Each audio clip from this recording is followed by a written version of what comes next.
બોટાદના સાળંગપુર ખાતે શ્રી કષ્ટભંજન દેવ દાદાને ગુલાબ અને ઓર્કિડના ફૂલો અને ફ્રૂટનો દિવ્ય શણગાર સાથે મીઠાઈઓનો અન્નકૂટ ધરાવવામાં આવ્યો હતો।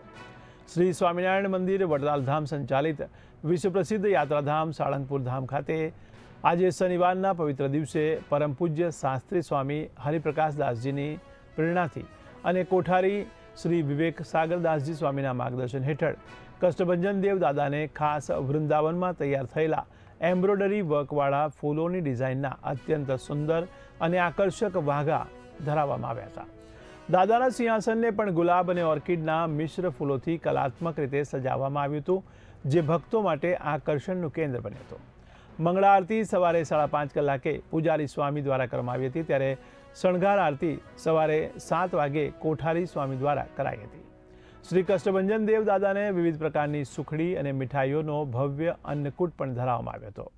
ત્યારે દાદાના આ દિવ્ય સ્વરૂપના દર્શન કરી હરિભક્તોએ પણ ધન્યતા અનુભવી હતી।